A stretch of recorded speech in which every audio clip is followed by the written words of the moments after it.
تعال أخدك دقايق في جولة في الجنة ونشوف فيها الجنة والنعيم المقيم ده بشكل مختلف. بمجرد ما هتحط رجلك في الجنة هتودع الدنيا والحرمان والمعاناة والتعب والحزن والملل. هتودع كل شيء كان بينغص عليك حياتك وبيخنق أنفاسك. انت في زمن غير الزمن وفي عالم غير العالم. انت في الجنة خارج حدود الزمن والألم والمعاناة. انت في الجنة خارج معادلات الدنيا من مكسب وخسارة. انت في الجنة خارج حدود الخوف. فمن النهاردة مفيش خوف من المستقبل أو المجهول، ومفيش قلق من اللي جاي. انت في الجنة خارج حدود الملل.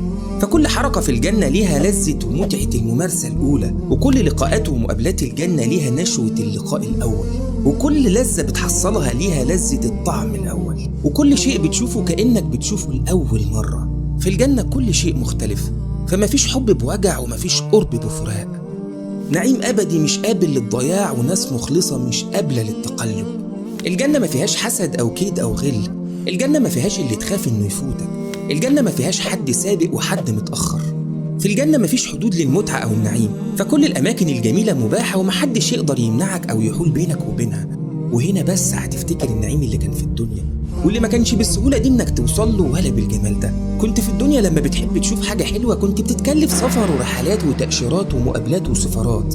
في الدنيا كانوا بيمنوا عليك بفلوسك. لكن نعيم الجنة مفيش حدود ليه ومحدش يقدر يمنعك. في الجنة هتحب نفسك قوي، وهتشوف تقاسيم جسمك ووسامتك وعضلاتك. فخلاص مفيش لا ترهلات ولا سمنة ولا كروش. انت متخيل أول نظرة لنفسك في المراية في الجنة عشان تشوف ربنا فعل ايه بنفسك وجسمك؟ ومفيش في الجنة لا عجز ولا تجاعيد ولا زهايمر، وجسمك بيشع عطر من كل شبر فيه. ومفيش لا شعر مؤذي ولا عرق ولا روايح. هتحس طول الوقت بنشاط الشباب، وجسمك مرسوم ومتناسق في قوته وشبابه، من غير الحاجة لنظام صحي أو غذائي أو رياضي. هتاكل كل اللي تشتهيه وتحبه. ففي الجنة مفيش ممنوع بسبب مرض أو ضغط أو سكر أو كوليسترول، ولا في ارتجاع مريء ولا عسر هضم ولا مشاكل قولون. والإنسان زي ما جه في الحديث في الجنة يعطى قوة 100 في طعامه وشرابه. وإن كان الأكل في الدنيا وسيلة عيش، فهو في الجنة وسيلة استمتاع. أكل أشكال والوان، أكل ما يعرفش لا سماد الأرض ولا تربتها، وكل شيء فيه مختلف، ألوانه وأشكاله وطعمه. لحوم الطيور والمشويات الناعمة والأسماك الفريدة وروايح الأكل اللي ما بتنتهيش، واللي متجهزة ومتحضرة بأمهر الأساليب. أما عن لستة المشروبات اللي ملهاش نهاية واللي في بدايتها الماء والخمر، فالخمر النهاردة لينا لوحدنا. ولستة طويلة من المشروبات والعصاير الجديدة اللي ما بتنتهيش، فواكه أشكال والوان، منها اللي شفته في الدنيا ومنها اللي كتير ما شفتوش. فواكه ما فيهاش قشر ولا بذرة، قطوفها دانية، فالنايم والجالس هتجيله لغاية عنده. في الجنة كل النساء جميلة، ومفيش ما بينهم واحدة قبيحة أو حتى متوسطة الجمال. مفيش ما بينهم واحدة تخجل من لونها أو شكلها أو تشوه فيها. أنوثة في أبهى صورها وأسمى معانيها. فمفيش فقر ولا حاجة ولا مذلة، فالكل وسيم وجميل وغني، فمفيش مدعاة للحسد أصلا. الجنة ما فيهاش عادات ولا تقاليد ولا قيود، فمفيش سلطات في الجنة. ومفيش في الجنة سجون ولا معتقلات ولا حروب. في الجنة مفيش قوامة للراجل على المرأة.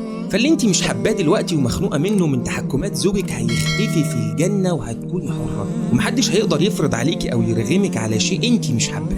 حتى الحجاب في الجنة هيكون باختيارك مش باختيار حد، فهتلبسي اللي تحبيه وتشتهيه، لأن فروض أهم من الحجاب وسقطت، الصلاة والصوم والحج، وهي أركان الدين، فمفيش حد هيفرض عليكي حاجة. الجنة ما فيهاش حدود للمتعة، وكل خيال فيها حقيقة. هتشوف وتمارس كل حاجة كنت بتحلم بيها وبتتمناها، كل حاجة كان ليك شغف فيها. هتشوف شعر وموسيقى ونحت وهندسة واختراعات، والأمر كله مرتبط برغبتك وباللي بتحبه وبس. في يوم حكى النبي صلى الله عليه وسلم للصحابة عن رجل من أهل الجنة استأذن ربه إنه يزرع، فقال الله له: أولست فيما شئت من الجنة؟ فقال: بلى يا ربي، ولكني أحب أن أزرع.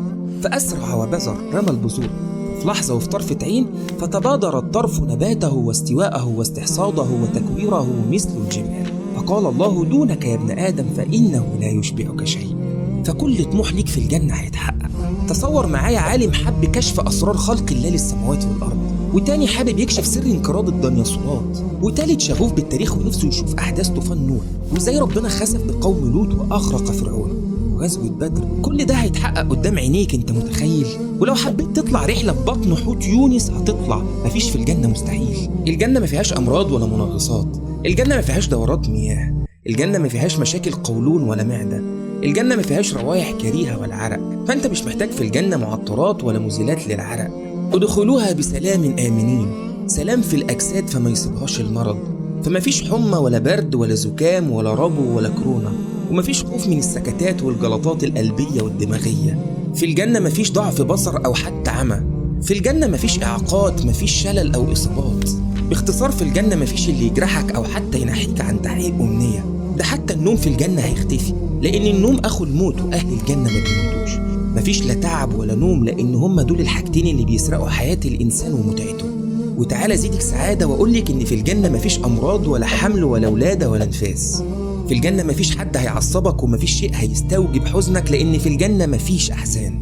متع ملهاش حدود، حفلات وأسواق ومسارح وملاعب وفنادق ومنتجعات، وخدمة الضيافة الفندقية اللي هتتقدم ليك في منتهى الدقة والرقة والجمال، وكل ده من غير ما رصيد فيزا يخلص أو أجازة تنتهي. في الجنة هتخرجي تتسوقي في أحدث الماركات والأسواق.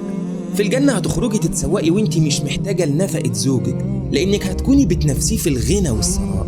ملايين الأسواق اللي هتتسوقي فيها في الجنة. فالجنة ما فيهاش قناعة ولا كفاية لحد كده، فمش هتكوني في حاجة لا لفلوس جوزك ولا لحمايته. فالزوج والزوجة في الجنة مش بيجتمعوا زي الدنيا على تقسيم المسؤوليات وأعباء الحياة وتربية الأولاد وتحمل الأخطاء، لكن هو إلقاء شوق واستمتاع وبس. في الجنة الكل بيحس إنه بيملك اللي فوق حاجته وطموحه. في الجنة الكل بيحس إنه أغنى البشر. وهو ده معنى الآية اللي بتقول فلا تعلم نفس ما أخفي لهم من قرة أعين.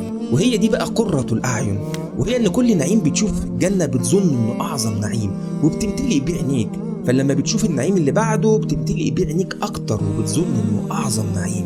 مفيش في الجنة لا قهر ولا ظلم ولا تسلط. مفيش في الجنة لا مظالم ولا قضاة ولا أقسام شرطة. مفيش في الجنة حد بيعلي أو يزايد عليك أو يتفخر عليك بماله أو بجاهه.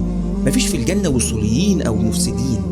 وتعالى زيدك سعادة وأقولك إن كل شيء في الجنة مختلف. ركوب البحر مش محتاج تتعلم له السباحة، مش محتاج تخاف من الغرق ولا من الموج ولا من الإعصار ولا من الرياح.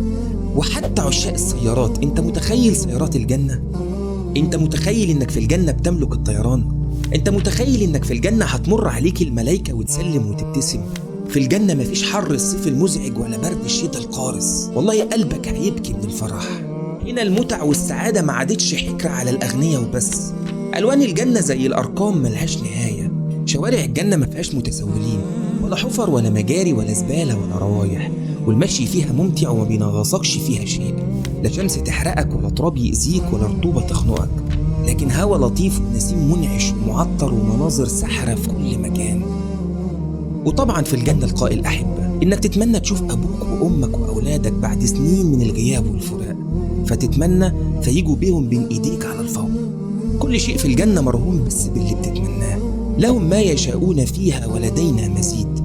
وتعالى زيدك سعادة فوق السعادة. أثناء ما أهل الجنة في وسط نعيمهم يسمعوا صوت بيقول السلام عليكم أهل الجنة، فإذا به صوت الرحمن، فيردوا بفرح وسعادة ويقولوا اللهم أنت السلام ومنك السلام تباركت يا ذا الجلال والإكرام. فيقول ربنا ليهم يا أهل الجنة هل تريدون شيئا أزيدكم؟ فيتعجبوا ويقولوا ألم تبيض وجوهنا، ألم تدخلنا الجنة، ألم تنجينا من النار. وفي اللحظة دي ربنا بيمن عليهم بأعظم نعيم مر وهيمر عليهم، فيكشف الحجاب وينزع الستار عن وجه الله الكريم خالق السماوات والأرض. أعظم لحظة في تاريخ الدنيا والآخرة، فوالله ما رأوا أروع ولا أعظم ولا أجمل ولا أحلى ولا أحسن من رؤية وجه الله الكريم. عرفت دلوقتي قد إيه الجنة غالية؟ عرفت دلوقتي قد إيه الجنة تستاهل؟ هو ده بقى يقيننا بالجنة وباللي أعد ربنا لأهلها. ربنا يجعلنا منهم.